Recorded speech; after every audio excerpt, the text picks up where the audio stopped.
오늘 하나님께서 우리에게 주신 말씀은 마가복음 5장 1절에서 2절까지의 말씀입니다.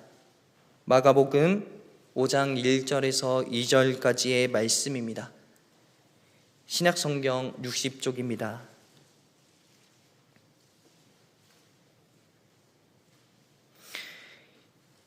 이제 말씀을 읽겠습니다. 예수께서 바다 건너편 거라사인의 지방에 이르러 배에서 나오심에 곧 더러운 귀신 들린 사람이 무덤 사이에서 나와 예수를 만나니라. 아멘. 하나님께서 이 말씀을 통하여 은혜해 주시기를 원합니다.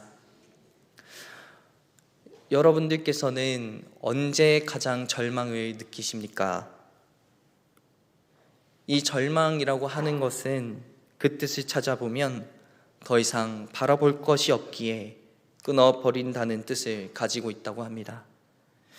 우리들 인생에서 더 이상 바라볼 수도 없고 또한 희망도 없이 살아갈 때가 혹시나 있으셨나요? 모든 사람들은 살면서 이 절망이라고 하는 그 감정과 그 상황에 놓여져 있을 때가 또한 휩싸일 때가 참으로 많이 있습니다. 그 절망이 너무나 크게 다가와서 더 이상 아무것도 할 수 없고 그냥 축 처져 있을 때가 있으십니까? 이 절망을 이겨내기 위해서 우리들은 하나님께 부르짖습니다. 그리고 하나님께 때로는 원망도 할 때가 있지요. 하나님, 왜 저에게 이런 절망을 주시나요? 하지만 하나님께서는 우리의 기도를 들으시고 우리를 그냥 내버려 두시지 않으십니다. 또한 우리와 함께 하기를 원하시며 우리에게 진정한 위로를 베푸시길 원하시지요. 오늘 본문 말씀에서 그 누구보다 처절한 상황 속에서 절망을 겪어야 했던 한 인물의 이야기가 나옵니다. 그것은 바로 거라사 지역에 살고 있었던 광인의 이야기이죠. 누구도 겪어보지 못할 그 처절한 절망을 겪고 있는 이 사람에게 예수님께서는 지금 찾아가십니다. 그리고 예수님은 그를 만나 주시지요. 오늘 말씀 속에서는 이 거라사 광인에게 예수님께서 어떻게 찾아가셨을까요? 예수님께서는 이 땅에 오셔서 많은 사람들에게 하나님 나라의 복음을 가르치셨습니다. 오늘 읽은 본문 말씀 앞장을 살펴보시면 많은 사람들에게 이 하나님 나라와 그 복음에 대해서 가르치셨다라는 것을 우리가 알 수 있지요. 그리고 설교와 비유를 통해서 이들에게 하나님 나라가 어떤 곳인지 잘 알려주셨습니다. 이 모든 말씀 사역을 마치시고 지금 예수님께서는 곧바로 갈릴리 호수를 건너가셨음을 볼 수 있습니다. 그리고 지금 오늘 본문 말씀 1절에서는 거라사인의 지방에 이르렀다라고 기록하고 있죠. 이 거라사라고 하는 땅은 이스라엘에 속해져 있는 땅이 아니었습니다. 이방 땅이었으며 예수님께서 사실 딱히 가실 필요도 없을 법한 그런 땅이었지요. 그런데 예수님께서는 굳이 갈릴리 호수를 건너가셔서 그 거라사 땅에 도달하셨습니다. 이 땅에 도착하시자마자 예수님께서 마주친 또 만나게 된 그 인물은 바로 더러운 귀신 들린 사람이라고 불린 사람입니다. 우리는 보통 이 사람을 거라사 광인이라고 많이들 표현합니다. 이 사람은 지금 무덤 사이에 거처하고 있었던 사람이라고 하죠. 사실 이 모습만 보고 이 기록된 말씀만 봐도 사실 정상적인 사람이라고 보기는 어려운 것 같습니다. 광인이라서 그런지 지금 이 무덤에서 거하고 있고 또한 거처를 삼고 있다라고 하죠. 그것뿐만 아니라 3절 이후의 말씀을 보시게 되면 그 말씀에서는 이 사람이 쇠사슬로도 맬 수 없는 사람이라고 적혀 있습니다. 그 모습을 보아서는 상당히 힘이 세고 강한 사람이었다라는 것을 우리가 알 수 있죠. 또한 밤낮으로 산에서 산에나 들에나 온갖 곳을 다니면서 소리 지르며 자신의 몸을 상하게 하는 사람이라고 합니다. 우리들은 이 거라사 광인의 모습을 통해 알 수 있는 것은 참으로 불행한 사람이구나, 참으로 마음이 아픈 사람이구나, 참으로 절망 가운데 놓여져 있는 사람이구나라는 것을 깨닫게 됩니다. 도대체 어떤 일이 있었기에 이렇게 무덤 사이를 거니면서 그리고 쇠사슬에 묶여 있어야만 했는지, 어떻게 그런 삶을 살아갈 수밖에 없었는지 궁금증을 자아내게 합니다. 무덤 가운데 살았다는 것은 참으로 으스스하고 사람이 제대로 살 수 없는 곳에 살았다는 것이죠. 또한 무덤이 가득한 곳은 마을과 떨어져 있고요, 또한 죽음이 거느리는 듯한 그런 모습입니다. 이 사람은 아주 외롭고 혼자 덩 떨어져 있는 모습임을 우리는 볼 수 있습니다. 또한 4절에서 알 수 있는 내용은 이 광인은 지금 여러 번이나 쇠사슬에 묶여 있었다라고 합니다. 그런데 4절 하반절에서 보면 아무도 이 사람을 제어할 만한 힘이 없다라고 기록하고 있죠. 이 말은 어떻게든 이 사람을 고치고 치료해 보려고 노력해 보아도 아무 소용이 없었다라는 것입니다. 분명히 이 사람을 어떻게든 치료하려고 모든 가족들이, 또한 친인척들이, 그리고 그 마을 사람들이 힘쓰고 노력해 보았지만 그 노력에도 해결되지 않았음을 보여줍니다. 모든 것을 포기해버린 가족과 마을 사람들, 그들의 모습이 느껴지죠. 그리고 이러한 상황이 단순히 짧은 기간 안에 며칠, 몇 달 안에 일어난 일이 아니라 아주 오랫동안 이어져 왔음을 우리는 알 수 있습니다.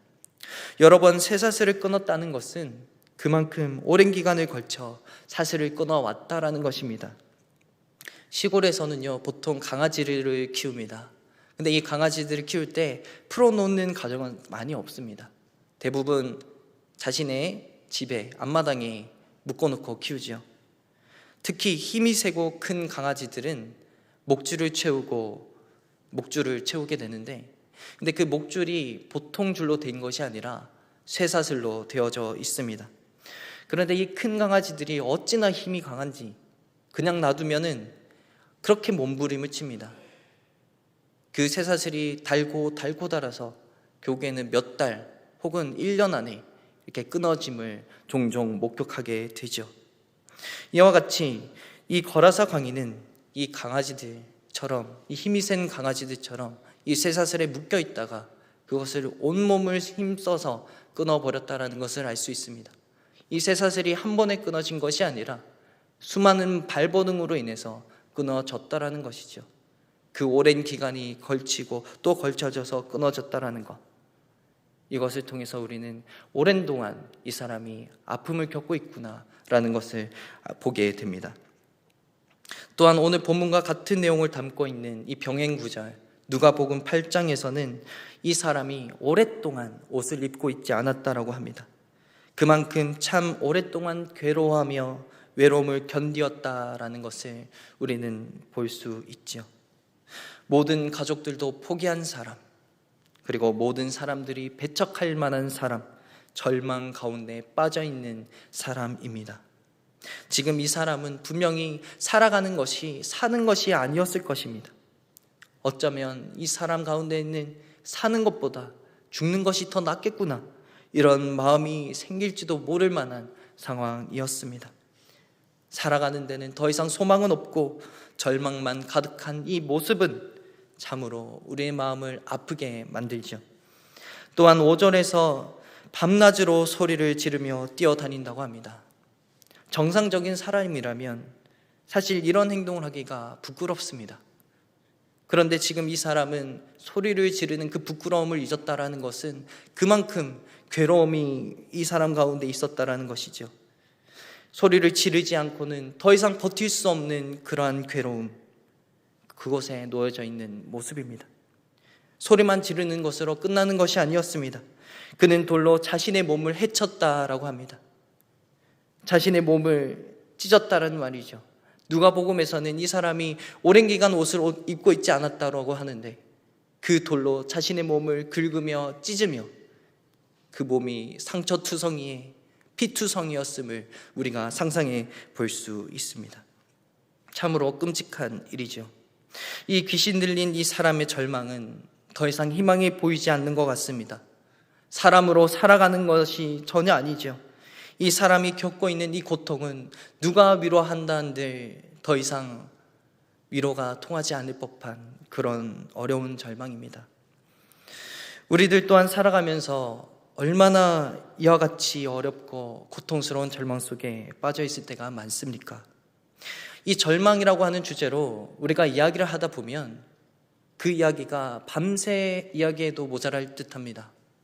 우리가 수련회 자리에 가서 즐거운 이야기로 떠들 수도 있겠지만 서로의 힘든 이야기를 나누고 서로의 아픔을 공유하다 보면 어느 순간 하루가 훌쩍 지나버릴 때가 많이 있죠.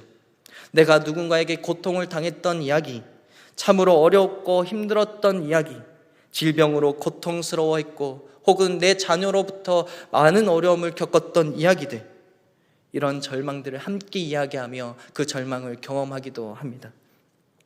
인생의 어떤 순간에 여러분들은 가장 그런 아픈 그런 절망을 겪으셨나요?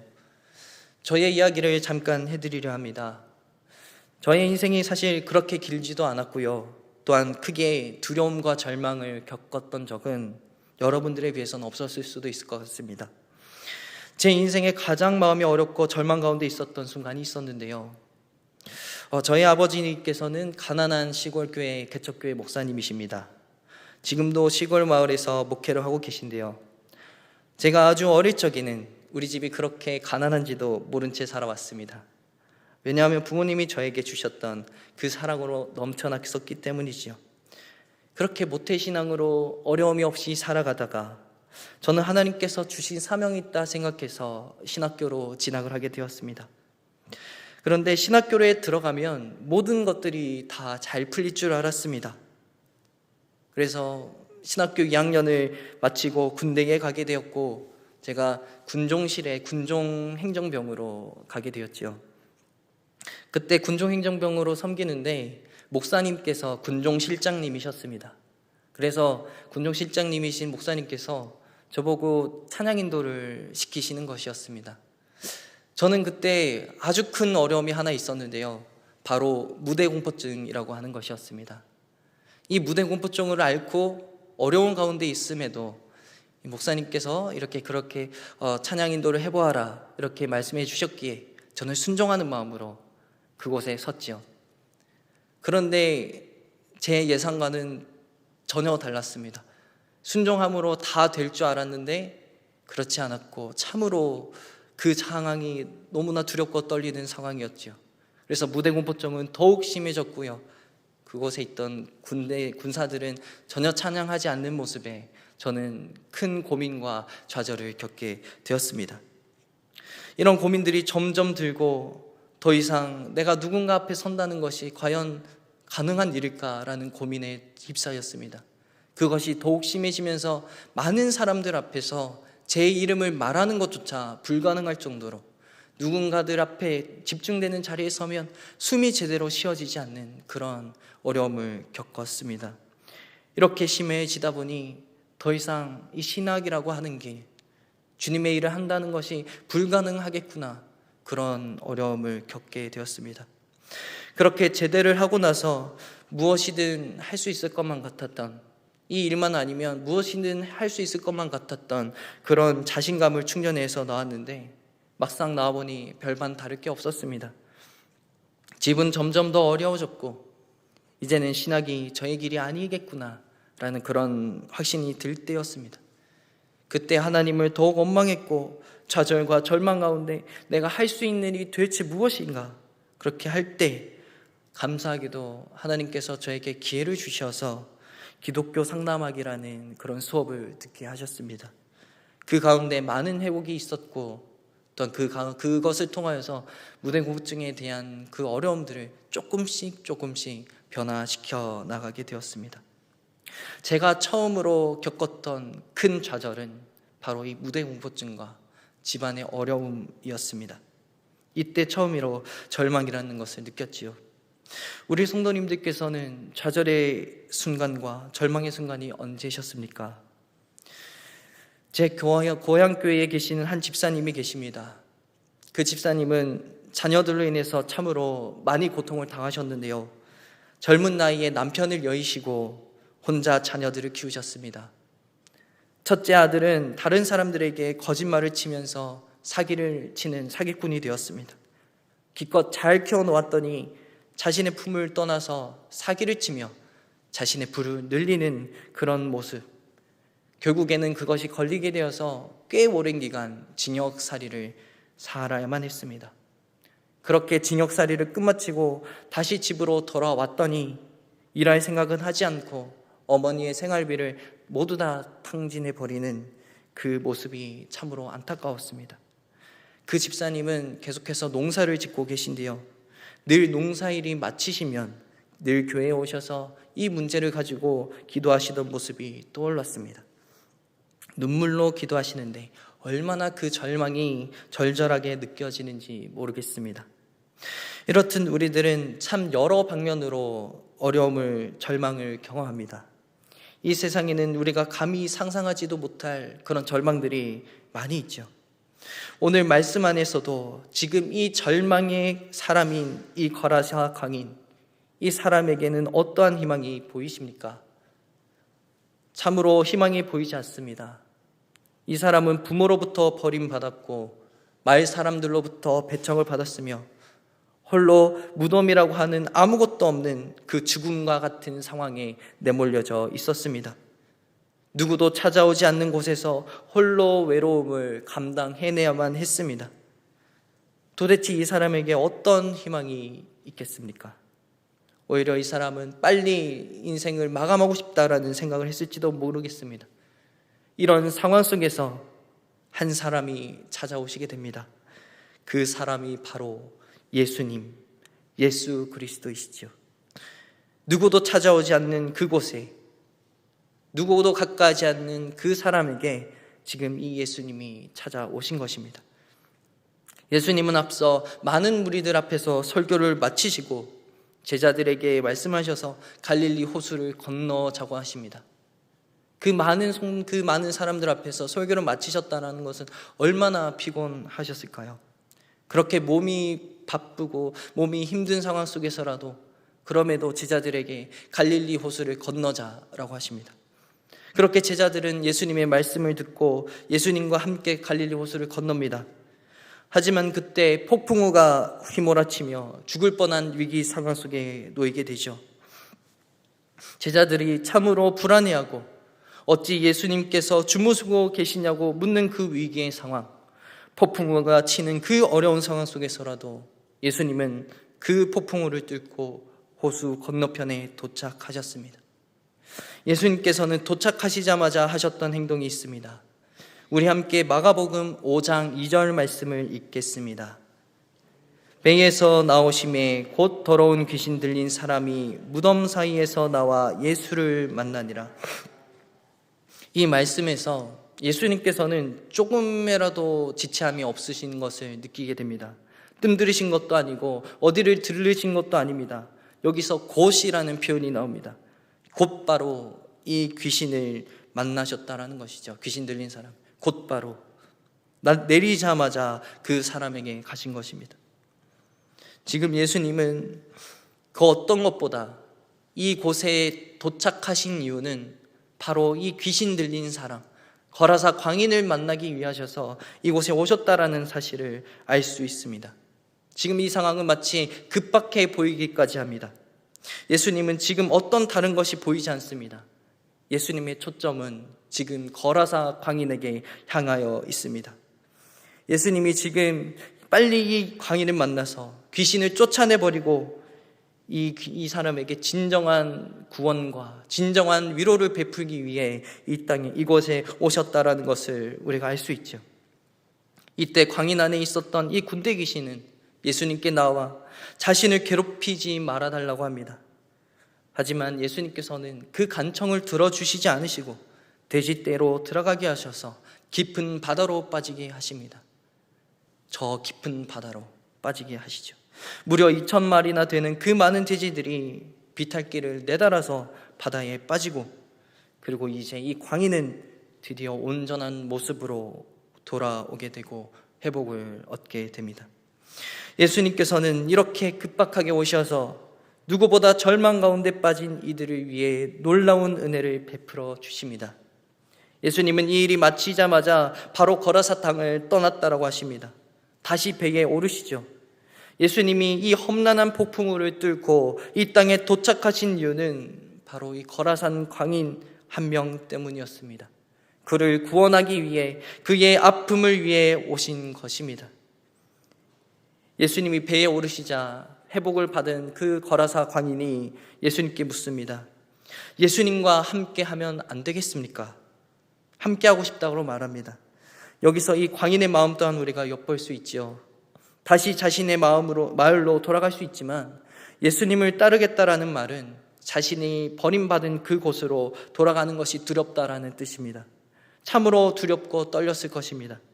하지만 예수님께서는 다시 집으로 돌아가서 예수님께서 하신 그 크신 일을 보이라라고 말씀하시는 것이죠.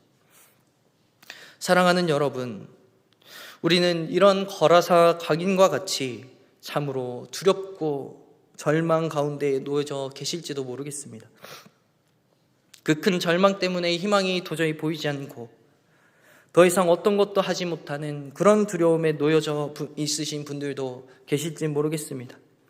하지만 이런 두렵고 어려운 이때에 예수님께서는 우리에게 초점을 두시고 찾아와 주십니다. 오늘 본문 말씀 속에서 예수님이 저 거라사 광인을 위해 피곤한 몸을 이끌고 굳이 그 거라사 땅의 바다를 뚫고 오신 것처럼 우리에게 수단과 방법을 가르치지 않으시고 찾아오시길 원하시는 분이십니다. 그리고 우리에게 사랑을 베풀어 주시며 진정한 위로를 주시길 원하시는 분이십니다.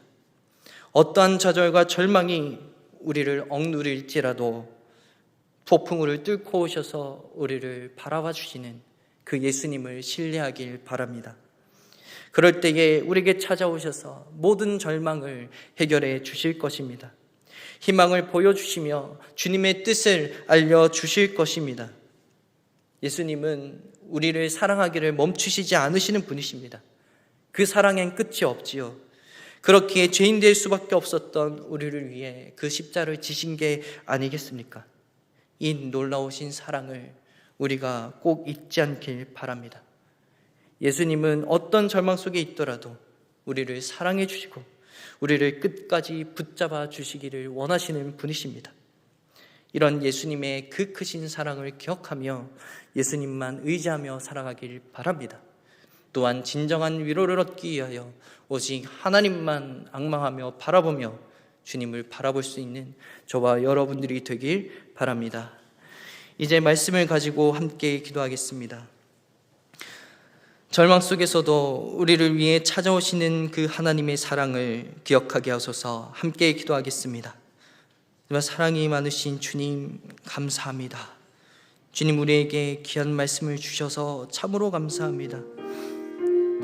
참으로 말로 형용할 수도 없고 표현할 수도 없는 그 큰 아픔과 절망을 경험하는 저 거라사 광인에게 예수님께서는 폭풍우를 뚫으시고 그 피곤한 몸을 이끌고 그 땅에 당도하셨습니다.